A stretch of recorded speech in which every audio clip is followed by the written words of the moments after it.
Anita Moorjani is an international speaker and author of the New York Times bestseller, Dying to Be Me, and also the author of What If This Is Heaven? World renowned for her well-documented near-death experience, Anita's been featured on The Dr. Oz Show, Fox News, Today Show, CNN's Anderson Cooper 360, and many others. Anita, thank you so much for joining us today. Welcome. Thank you. It's a pleasure to be here and to chat with you about this provocative and beautiful topic.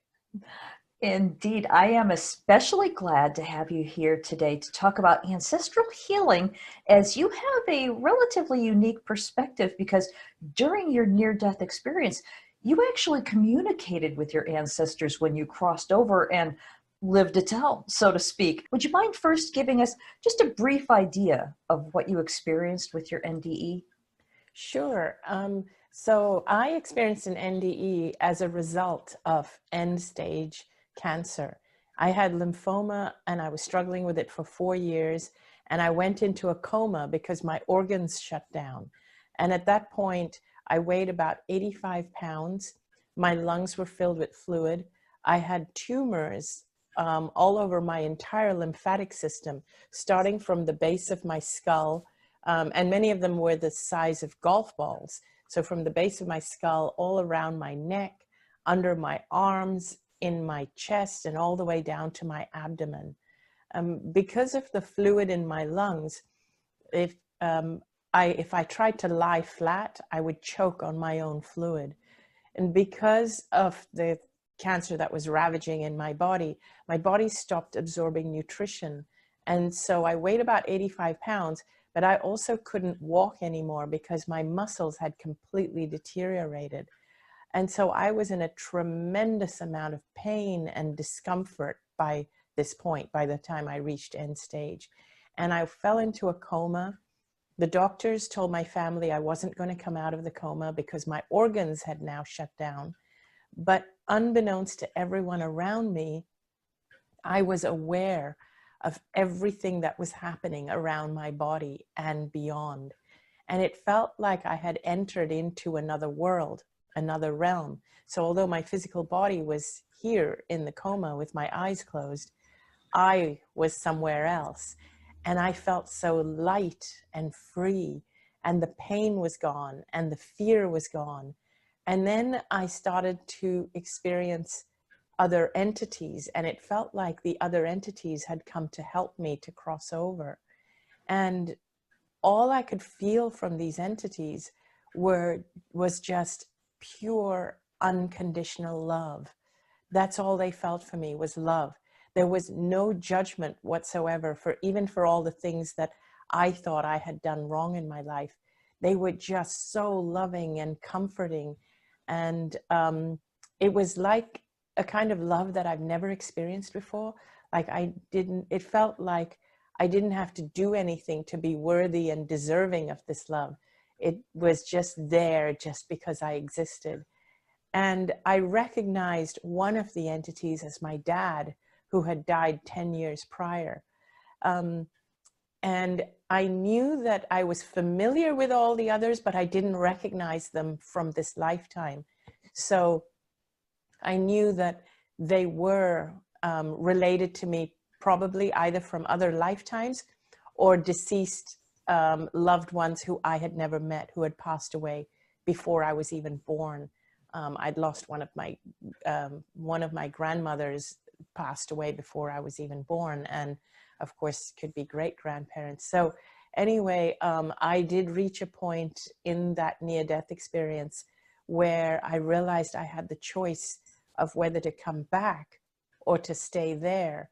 And no part of me wanted to come back, but it felt as though my dad wanted me to know that my purpose wasn't complete. And it felt as though, because now I knew that we are more powerful, but also now that I knew that I am guided, that there are all these people around me looking after me, I wasn't afraid to come back. And it was in that knowledge that my dad said to me, now that you know the truth, go back and live your life fearlessly. So that's the short version. And then I started to come out of the coma, and the cancer actually healed. And within 5 days, the tumors had shrunk by about 60%. And after 5 weeks, they could find no trace of cancer in my body. And I just had to physically build up my strength and my muscles to be able to take care of myself, which just took a couple of months. And that was in 2006. And I have been cancer-free since. Wow. It's such a remarkable story, and you've told it in so many other places. People can read your books. You offer videos on your website. So I don't want to linger too long on that part of this incredible story. I want to go in a slightly different direction here. First, as you were talking, a question came to mind that I think we've all heard about people who are on their deathbed, so to speak, seeing in the room, perhaps their late spouse or their grandparents or anything like that. Now, I realize that you were in a coma at the time, so you may not have had that experience, but can you address what you think is happening? Do you think they're really actually seeing these Yes. people, these beings? I do believe we're actually seeing them. It's like a portal opens when you get very near death. You don't actually have to have, your heart doesn't have to stop beating. But I think when you, there is like a realm that we enter into as we are getting ready to pass away and we start seeing it. Now, just a quick story I want to share about my mom. My mom is 93 years old. She's still alive. But 5 years ago, she had a fall and she broke her hip. And she was, because of her age, she was rushed to the ER and she was in the intensive care unit. And while she was in that intensive care unit and they were prepping her for the surgery, she was lying there and the doctors told me that if for her age, it's critical, even going into surgery, she may not make it out. And of course, I was really sad and distraught because she's my mom. And I was there with her in the ICU and she was a little bit delirious. And she started to say to me, she said, "Who are these people that are here in the room?" And she was pointing kind of upwards. And there was no one else in the room except her and me. Mm-hmm. And I said, "Who, Mom?" And she said, "Can't you see them? They're here, there, and there's one, there's somebody there." But she wasn't afraid. It felt very comforting to her that she was surrounded by these people. And I started to cry because I thought they've come to get her.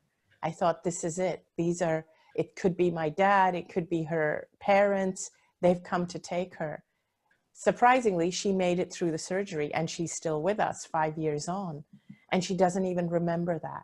She doesn't even remember she saw that. But I do believe that they do come when we are in situations like that. So, and I believe a window opened for her where I actually believe that at some part of her even had a choice as to whether to cross over or stay here. And she chose to stay here. And I think because my brother and I both rushed to be by her side and we kind of were like not ready to let her go. And my sister-in-law was there and my nephew, and we were all there and we were not ready to let her go. And I think that had she been all alone, she might have chosen to cross over. Okay, wow. That makes a lot of sense. Thank you for sharing that. It's interesting that you say she may have been given a choice. It sounds almost like she might have, if she was right there and they were ready to welcome her to the other side and she came back. Yeah. So now when you were on the other side, you mentioned that you definitely recognized your dad and Yes. that there were all these other beings that you weren't sure specifically who they were, but you felt like they were perhaps relatives, ancestors, etc. Was there any time while you were, that you can remember, I realize you don't recall all of it, but do you recall remembering who any of these others were, or is that still a mystery? It's a little bit of a mystery. One of them was my best friend who had passed away from cancer 2 years prior to me. So there was one that I definitely recognized other than my dad. So it was my dad and my best friend. And others that I knew were related, I knew they were, some of them felt, so there was a difference in the feeling. Some of them felt they had been incarnated in the past in human form, and they were there. In a way, it was like they were grandparents, great grandparents who I had never met in this physical life, but they were there comforting me because they knew exactly who I was, and so I knew they were related. But there were also other beings who almost felt like they had never been incarnated, but yet from a soul level, they were assigned to look out for me. Okay, all right. So yeah, it felt like there were different, and I don't call them different levels or tiers, because over here in the physical, we immediately interpret it as a hierarchy, that there are some that are more advanced than others. And I'm hesitant to use those terms, because in that realm there, because over here, when you have a hierarchy, it kind of makes some people feel like, oh, I'm looked after by someone who's superior and someone who's inferior. Or when we cross over, some of us have a more ascended experience and some don't. That's not the case on the other side. Over here, they're very competitive. Everybody wants to feel that, oh, I had the most ascended experience, or I have the most ascended masters looking out for me, or I am an incarnation of the most ascended people. And it's we have this very competitive way of viewing life, and so we carry it through into the way we view the afterlife. The afterlife is not like that. It's not competitive. It just is. Kind of like saying that somebody has been incarnated and somebody who's never been incarnated, what we call ascended masters, over there, we kind of just see it as a different species. It's like comparing horses to dogs. It's like a horse has a different role, a different energy, a different feel than a dog does.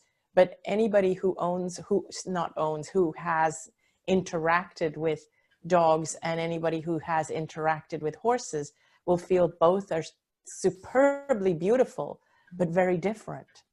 And so that's the best kind of example I can think of, where it's not a hierarchy, but there's just a difference between what we have labeled as ascended masters or our deceased loved ones and our ancestors.